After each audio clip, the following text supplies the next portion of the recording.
오늘 우리에게 주신 하나님의 말씀은 고린도후서 4장 17절 18절 말씀입니다.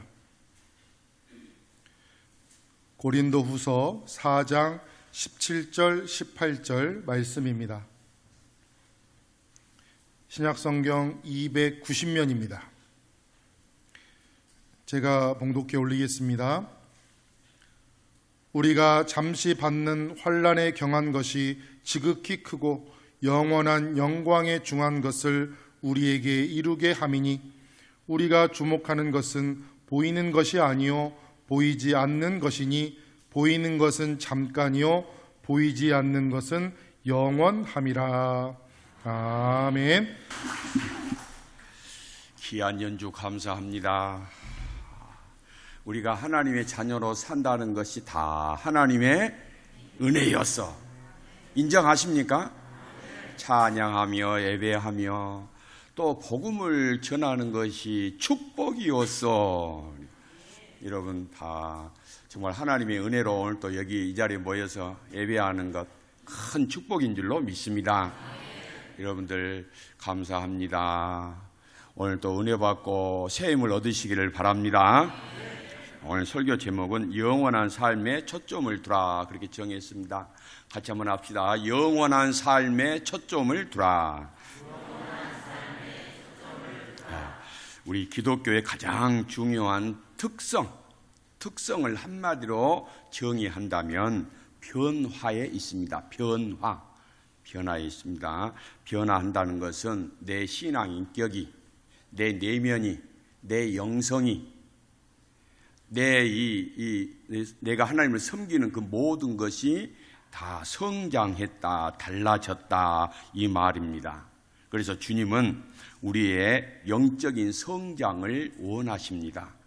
우리의 영적인 성장, 날마다 내 내면이, 내 영성이, 내 믿음이, 내 신앙 인격이 성숙해지고 성장해지기를 원하신다 이 말씀이죠.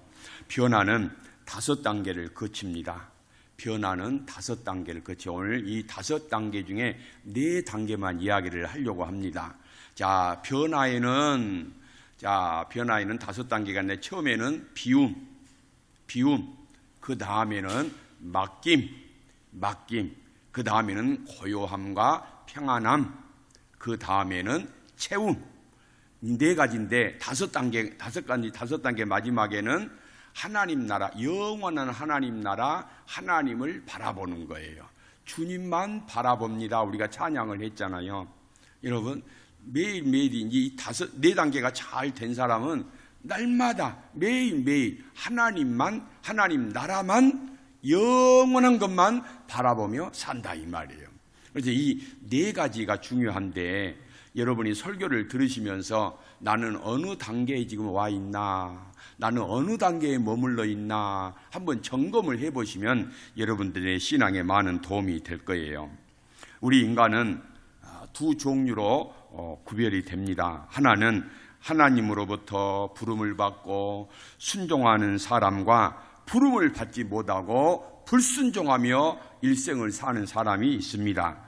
이 땅에 하나님의 부름을 받고 죄에서 구원받고 영적으로 자유함을 누리며 사는 사람이 있는가 하면은 평생을 살아도 믿음의 날개를 한 번도 펴보지 못하고 공고하고 불쌍한 삶을 살다가 생을 마감한 사람이 있어요. 그런데 여러분들은 하나님의 부르심을 받고 죄에서 구원함을 받고 하나님 나라의 자녀가 되었으니 얼마나 감사한 삶이냐 이 말이죠. 여러분들은 오늘 이것도 다 하나님의 은혜인 줄로 믿습니다. 자, 변화의 첫 번째 단계는 비움에서 출발을 합니다. 뭐에서 출발한다고요? 비움. 이 케노시스라고도 하는 말인데 비움에서 출발한다. 비움은 깨어질 때 내 아집, 내 교만, 내 경험, 내 지식, 내 철학, 내 이념, 내 사상 이 모든 것이 깨어져야 돼요. 깨어지지 않으면 안 돼요. 제가 여러분들에게 자주 강조했던 것 유리컵이 있잖아요. 유리컵을 시멘트 바닥에다가 산지없이 탁 던질 때 산산조각이 나잖아요. 내가 하나님을 섬기지 못하고 하나님을 알지 못할 때 나는 이렇게 유리컵 같이 되었어요. 그것이 뭐냐? 내 아집, 내 경험, 내 철학, 내 고집, 내 지식, 내 이 이념, 이런 것들로 유리컵이 탁 되어 있던 내 마음이 그렇게 되어 있단 말이죠. 그런데 이것을 완전히 박살을 내야 된단 말이에요. 이것이 깨어짐이에요. 깨어짐. 내 깨어져야만이 비워지게 되는 거예요. 깨어지지 아니하고는 비울 수가 없어요. 내 옛사람을 깨끗하게 비워야 되는데 그건 깨어질 때 된다. 그런데 여러분 어떻게 깨어져요? 말도 안 되죠. 깨어지는 것은 우리 인간의 힘으로는 깰 수가 없어요. 깨야지 한다고 해서 깨어지는 것이 아니고 내 안에 있는 이 유리컵과 같이 단단한 내 아집, 내 철학, 내 경험, 내 지식, 내가 좋아하는 것들을 깰 수 있는 것은 성령과 말씀이다 이 말이에요. 성령과 말씀으로 나를 깨야만이 내 이 비워지게 되는 거예요. 내 내면이 비워지게 된다 이 말이죠. 비움이 먼저 있어야 돼요. 여러분 신앙생활을 한다고 하지만은 10년이 되었어도 옛사람 그대로 변화되지 않고 신앙생활을 하는 사람들이 있습니다. 왜 그럴까요? 깨어지지 못했기 때문에 비워지지를 않는 거예요. 이 작업이 잘 돼야 됩니다. 이 비우기 위해서는 내 시선, 내 시각을 버려야 됩니다. 바꿔야 된다. 하나님의 시각으로, 하나님의 시선으로 바꿔야 돼요. 하나님의 눈으로 나를 볼 줄 알아야 되고 하나님의 눈으로 교회를 보고 하나님의 눈으로 세상을 볼 줄 아는 것이 있어야 된다 이 말이죠. 근데 이게 없이 내 육의 눈으로, 내 지식의 눈으로, 내 경험의 눈으로 내가 알고 있는 그 이 철학으로 세상을 보고 나를 보면은 변화가 안 되는 거예요. 그런데 우리는 거의 다가 지금 어떻게 해요? 하나님의 시선으로, 하나님의 눈으로 나를 보고 교회를 보고 세상을 봐야 되는데 그런 보는 눈이 없단 말이죠. 그러니까 비울 수가 없어요. 비워지지 않는데 어떻게 하나님의 은혜가 내 안에 들어올 수가 있느냐 이 말이죠. 비워져야만이 하나님의 은혜가 들어와서 이게 하나님의 은혜구나, 이것이 하나님의 축복이구나 하는 것을 그때야 알게 된다 이 말이에요. 그래서 비워지기 위해서는 내 속에 있는 것들이 깨어져야 한다 이 말이에요. 비움의 과정을 가장 잘 보여준 사람이 베드로입니다. 베드로. 너희는 나를 누구라 하느냐 그랬을 때 마태복음 16장 16절에 뭐라고 했어요? 주는 살아계신 하나님의 아들이요. 주는 그리스도시요 살아계신 하나님의 아들이요. 주는, 그러니까 여러분 베드로가 언제 그렇게 어떻게 예수님 만나기 전에는 예수님의 말씀을 듣고 예수님에게서 하나님 나라를 듣지 못했을 때는 시각이 바꿔지지를 않죠. 그런데 예수님을 따라다니면서 천국 복음을 듣고 예수님의 삶을 보면서 그가 깨달은 거예요. 그에게 믿음이 들어오기 시작했어요. 하나님 나라가 들어오기 시작을 했단 말이죠. 성령이 역사하기 시작을 하는 거예요. 그러니까 어떻게 돼요? 변화되기 시작을 하는 거예요. 자기 눈으로, 육의 눈으로만 가지고 있던 베드로가 이제 하나님의 눈을 가지게 된 거예요. 그래서 주는 그리스도시요 살아계신 하나님의 아들입니다 이 말이에요. 이렇게 고백이 달라진단 말이에요. 이런 고백이 여러분들에게 다 있어지시길 주님의 이름으로 축복합니다. 베드로가 이런 고백을 하자 예수님이 그러시잖아요. 네가 이렇게 고백을 하는 것은 혈육으로 된 것이 아니고 뭐라고 했어요? 살아계신 하나님의 은혜다. 하나님이 그렇게 하신 것이다 그랬어요. 그러니까 여러분 예수님의 시각을 갖고 예수님의 시선을 갖고 자 이것이 하나님의 은혜구나, 나의 나된 것은 하나님의 은혜구나, 하나님의 축복이구나, 내가 이렇게 변화된 것도 다 하나님의 축복이구나 하는 것을 깨닫게 된 것도, 그렇게 변하게 된 것도 내 혈육, 내 힘, 내 지식으로 된 것이 아니라 하나님의 뭐다? 은혜다 이 말이에요. 할렐루야. 그래서 예수님께서 그러잖아요. 네 이름을 이제 시몬이라 하지 말고 베드로라 하라. 베드로란 말이 뭐예요? 반석이란 말이에요. 반석. 이 반석 위에, 너의 신앙 고백 위에 내가 내 교회를 세우리라 그랬어요. 그러니까 여러분, 예수님을 나의 구주로 하고 시각이 바꿔지고 시선이 바꿔지고 입술의 고백이 바꿔진 사람의 그 신앙 고백 위에다가 예수님의 교회를 세우시겠다 그랬어요. 그러니까 여러분이 예수님은 나의 구주십니다 이렇게 고백을 하는 사람은 이미 예수님의 교회가 여러분의 안에 세워진 줄로 믿습니다. 그래서 내가 교회란 말이에요. 내가 교회. 사도 바울이 그랬잖아요. 내가 교회인 거예요. 예수님이 그렇게 말씀하셨어요. 너희가 교회다. 여러분이 교회인 줄 믿으시기를 바랍니다. 그런데 이 고백이 없는 사람, 주는 그리스도시요 살아계신 하나님의 아들이십니다, 이 고백을 못하는 사람은 아직 아니에요. 그런데 감사하게도 여러분들 찬양하는 거 보니까요, 아멘 하는 거 보니까요, 여러분 안에 다 예수님의 교회가 세워진 줄로 믿습니다. 이 세계를 보면은요, 몇십 개, 54개 나라 중에서요, 다른 나라는 다 재워놓고, 그래도 이름이 있고 세계에 좀 알려진 나라가 그 정도 되는데, 여러분 보십시오. 세계에서 제일 큰 나라, 제일 부자 나라, 힘 있는 나라가 하면 우리 미국을 말합니다. 그런데 땅덩어리가 큰 나라인데 힘이 없어요. 러시아 같은 나라가 그러죠. 가난한 나라가 되어버렸어요. 그런데 또 땅덩어리는 작은데 힘도 없어. 그런 나라들이 있잖아요. 여러분들이 제가 말씀 안 드려도 어느 나라 딱 생각이 날 거예요. 땅덩어리도 작은데 힘도 없어. 그런데 땅덩어리는 작은데 힘이 있고 부자 나라로 있어요.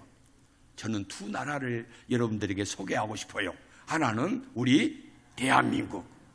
인정하세요? 지금 정치가 어수선하지만은 그래도 우리나라는 조그만 나라지만은 힘이 있고 부자 나라 된 줄로 믿습니다. 또 하나는 이스라엘이요. 이스라엘은 우리나라 강원도 정도밖에 안 돼. 땅덩어리가 세계에서 가장 작은 나라 중에 하나예요. 그런데요, 여러분, 미국의 경제, 미국의 정치를 흔들고 있고 쥐고 있는 사람들이 누구냐? 유태인, 이스라엘 사람들이라 이 말이에요. 세계에서 노벨상을 가장 많이 받은 사람들도 유태인이에요. 미국의 경제와 정치를 쥐고 흔드는 사람들이 유태인이라 이 말이에요. 그 사람들은 작은 나라지만 큰 힘이 있어요. 그 속에 뭐가 있을까요? 하나님이 있고 하나님의 말씀이 있다 이 말이에요. 우리나라도 땅덩어리는 작아요. 일본이 무시하고 미국이 무시하고 중국이 무시하지만은 그것들 무시나라 해보십시오. 지그들만 손해지. 우리나라는 하나님이 보호하고 계신 줄로 믿습니다. 그 기저에 뭐가 있냔 말이죠.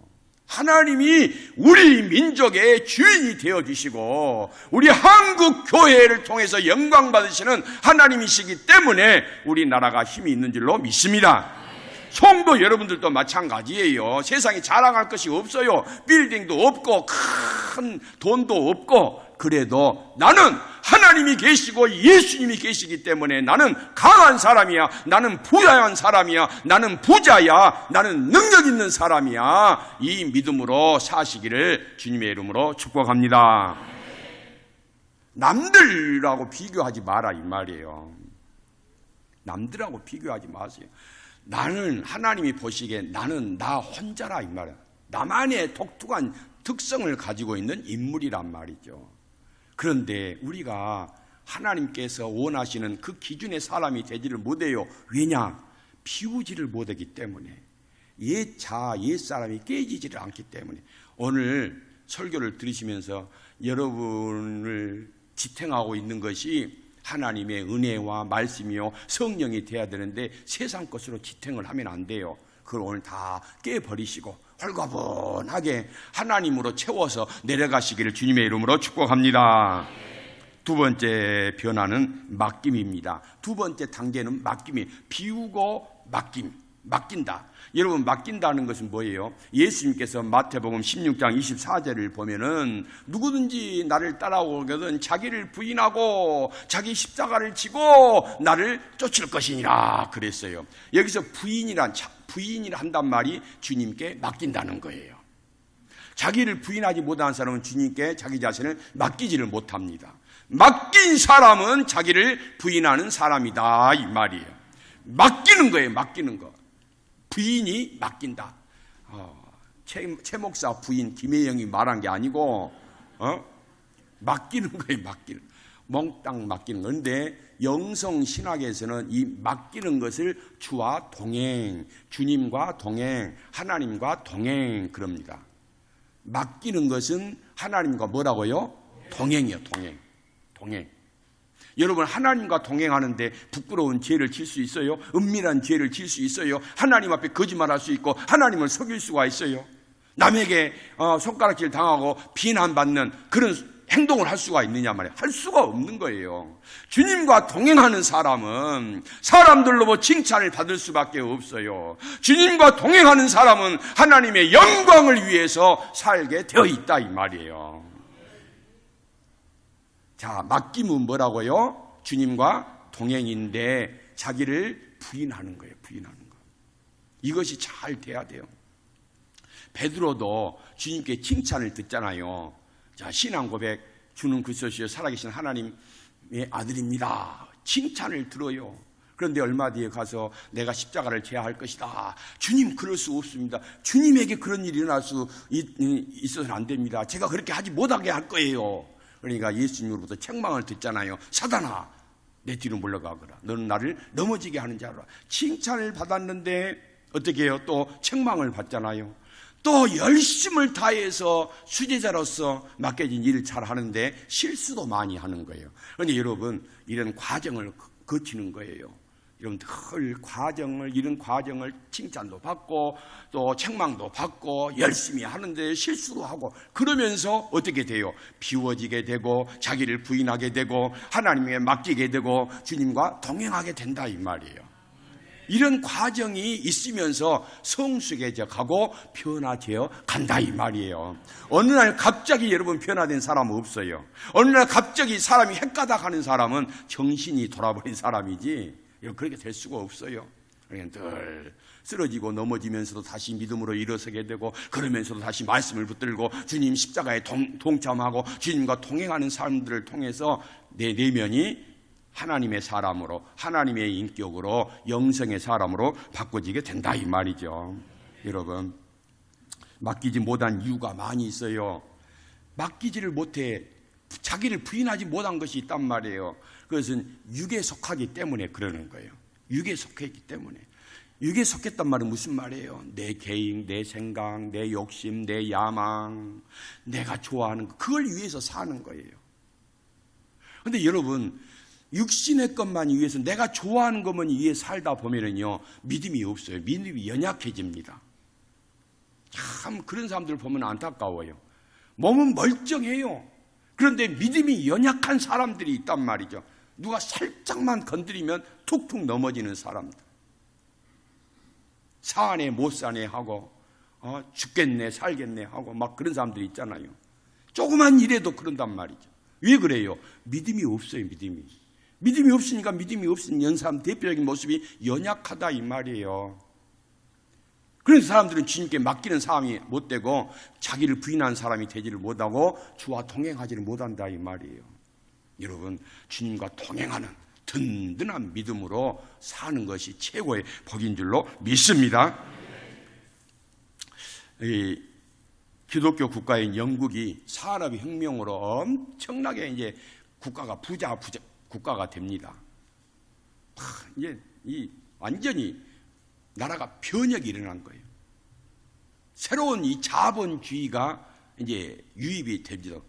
자본주의가. 그런데 여러분, 그 기독교 국가인 영국이 이 사업을 하고 큰 돈을 만진 사람 기독교인들이나 크리스찬들이었단 말이죠. 그런데 그 사람들의 믿음과 그 사람들의 삶이 일치가 안 되는 거예요. 그냥 노동자들을 얼마나 학대하고 노동자들을 착취했는지 몰라요. 다 다 자기 배를 채우기 위해서. 이 이름은 나라를 위해서, 너희들 잘 살기 위해서, 뭐 이렇게 부자대로 하기 위해서 한다면서도 노동자들을 어마어마하게 착취를 했단 말이에요. 뭐 노예를 갖다 파는 사람도 있고, 그 중에는 평생을 예수님 믿는 사람도 있었어요. 근데 이게 신앙과 삶이 일치가 안 되니까 어때요? 거기에서 뭐가 생긴 줄 아세요? 막스의 이 자본주의가 생긴 거예요. 공산화가 생기기 시작을 한단 말이에요. 여러분, 우리 기독교인들이, 하나님을 믿는 사람들이 말씀대로 살지를 못하면 어때요? 삶과 믿음이 일치가 되지를 못하면 거기에서 괴물이 나오기 시작하는, 공산주의 괴물이 나오기 시작하고 사회주의 괴물이 나오기 시작하고 이런 것이 나오기 시작을 한단 말이죠. 여러분, 우리가 하나님을 믿는다 하면서도 하나님을 믿는 그 신앙 고백과 내 삶이 일치가 되지 못하면 내 삶에서 괴물이 나온단 말이에요. 나를 괴롭히고 나의 목줄을 지는 잘못된 것들이 나를 얽어맨단 말이에요. 그러면서도 왜 그런지를 몰라요. 그래서 여러분, 나를 비워야 됩니다. 나를 비우고 나를 부인해야 돼요. 나의 주인은 오직 우리 하나님이십니다. 나의 주인은 오직 예수님이십니다. 그 고백을 해야 돼요. 그러니까 이 고백이 없으면 맡기지를 못하는 거예요. 주와 동행하지를 못하는 거예요. 다 육을 위해서 사는 거예요. 돈을 위해서 살고 육신의 안위를 위해서 산단 말이죠. 이 단계를 넘어서지 못하는 사람들이 있어요. 안타깝습니다. 세 번째는 고요와 평안입니다. 변화의 세 번째 단계, 고요와 평안이에요. 모세가 이스라엘 백성들을 애굽에서 이제 탈옥을 시키잖아요. 출애굽 시킨단 말이죠. 백성들 200만 명 이상에 되는 백성들을 데리고, 야, 이제 우리는 자유다, 해방이다, 우리 하나님께 예배드리자 하고 왔단 말이죠. 기분 좋게 왔는데 어때요? 홍해 바다 앞에 오니까 엄청난 바다가 딱 가로막고 있는 거예요. 와, 뒤를 돌아보니까요, 바로의 병거가, 요즘 말로 말하면 탱크 부대가 막 죽이겠다고 쫓아오는 거예요. 그러니까 백성들이 거기서 기겁을 합니다. 모세를 향해서 원망을 하고 불평을 하고 막 있는 욕 없는 욕을 다 해댑니다. 야, 이놈아, 애굽에 매장지가 없어서 우리를 여기서 매장시키려고 우리를 데리고 왔느냐, 언제 우리가 너에게 그런 일을 해달라고 했느냐 하면서 원망하고 불평한단 말이죠. 그런데 그때 홍해 바다는 끄떡없이 그냥 그렇게 앞에 버티고 있고 애굽의 그 탱크 부대가 쫓아온단 말이죠. 그럴 때 모세가 하는 말이 있어요. 출애굽기 14장 13절을 보면은 제가 읽어드리겠습니다. 너희는 두려워하지 말고 가만히 서서 여호와께서 오늘 너희를 위하여 행하시는 구원을 보라. 할렐루야. 이게 고요와 평안의 단계입니다. 백성들은 불안해하고 두려워, 겁을 내고 우리는 여기서 다 죽었네, 꼼짝없이 죽었네, 그렇게 하는데 모세는 고요하고 평안했다 이 말이에요. 걱정하지 마라. 하나님께서 오늘 너희들을 구원하시는 그 구원을 너희 두 눈으로 볼 것이다 이 말이에요. 여러분, 똑같이 사람인데 모세하고 백성들의 차이가 이렇게 난단 말이에요.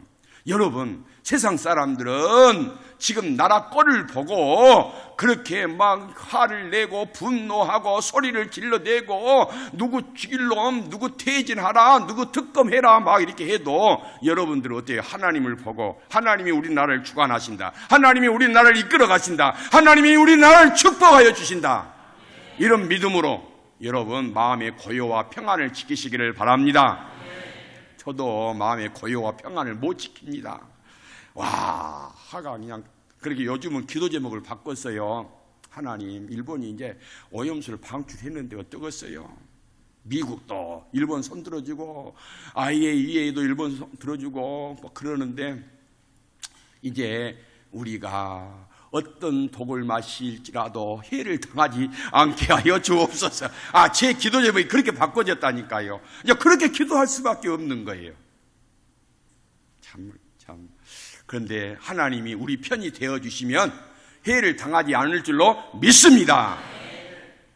그게 문제란 말이에요. 하나님을 내 편으로 모시고 내가 하나님 편이 되면은 내가 무엇을 하든지 무슨 독을 마시든지 뱀을 집어도 해를 당하지 않고 물리지 않고 독에 감염되지 않을 것이다. 여러분, 이제 우리가 이렇게 기도를 좀 해야 될 것 같아요. 바꿔야 될 것 같아요. 자, 그래서 여러분, 우리가 마음의 고요함과 평안을 지키기 위해서는 어떻게 해야 되느냐? 성령과 말씀의 사람이 돼야 된다. 성경에는 7,000개의 약속을 하나님 우리에게 주셨어요. 자그마치 7,000개의 약속을 주셨다니까요. 그러니까 여러분, 그 약속들이 있는데 우리가 왜 두려워하고 불안해합니까? 마음의 고요함과 평안을 찾으시기를 바랍니다. 하나님의 말씀을 따라 살기 위해서는 5가지가 필요합니다. 말씀을 듣고, 그 다음에 말씀을 읽고, 말씀을 배우고, 말씀을 암송하고, 말씀을 묵상해야 돼요. 말씀을 처음에 뭐라고? 읽고, 그 다음에 듣고, 배우고, 암송하고, 묵상해라. 이 과정이 잘 돼야 돼요. 그래야 우리 마음이 흔들리지 않고 마음의 고요함과 평안이 있게 되는 거예요. 여러분의 마음이 혹시 평안하지 못하고 고요하지 못하고 복잡하고 힘드십니까? 성령과 말씀을 회복하시면 이런 은혜가 다시 찾아올 줄로 믿습니다. 마지막 4번째가 채움입니다. 채움. 자, 이제 보십시다. 비우고 맡기고 고요하고 평안해요. 그러면 어떻게 해야 되느냐? 채워야 돼. 무엇으로 채울까요? 신의 성품으로 채워야 돼. 베드로후서 1장 4절에서 7절에 있는 말씀, 신의 성품, 신의 성품이 나와요. 신의 성품 8가지가 있어요. 믿음의 덕을, 덕의 지식을, 지식의 절제를, 절제의 인내를, 인내의 경건을, 경건의 형제우애를, 형제우애의 사랑을. 이것이 8가지가 신의 성품이에요. 이제 하나님의 성품으로 채워야, 예수님의 성품으로 채워야 된다니까요. 이제 그러면 그 사람은 어때요? 매일매일 영원한 것을 보며 삽니다. 하나님 나라를 보며 산다 이 말이에요. 그래서 영원한 삶에 초점을 두라 이 말은 영원한 하나님 나라에 초점을 맞추고 살기 시작을 한다 이 말이에요. 목사님, 나는 이 세상이 좋아요. 이 세상이 이렇게 좋은데 뭔 영원한 나라, 하나님 나라에다 초점을 두라고 그러십니까? 목사님하고 나하고는 조금 안 맞습니다. 그렇게 생각할지 모르겠어요. 그럼에도 불구하고 우리가 가야 할 나라, 우리를 기다리시는 하나님이 계신 곳이 영원한 하나님이라 이 말이에요. 그 하나님 나라를 위해서 우리가 한 걸음 한 걸음 지금 가고 있는 거예요. 네. 우리 주님 오라 하실 때 우리는 아멘 주 예수여 오시옵소서 하며 영원한 나라를 바라보며 살아가야 돼요. 그런 복이 있으시기를 주님의 이름으로 축복합니다. 기도하겠습니다. 하나님 아버지 감사드립니다. 영원한 하나님 나라 영생을 바라보며 오늘 또 예배드리게 하시니 감사합니다. 하나님 변화의 이 5단계를 오늘 말씀을 배웠사오매 이 말씀 따라 살게 하여 주옵시고 변화가 있는 믿음 생활할 수 있도록 축복하여 주옵소서. 예수님 이름으로 기도 올리옵나이다. 아멘.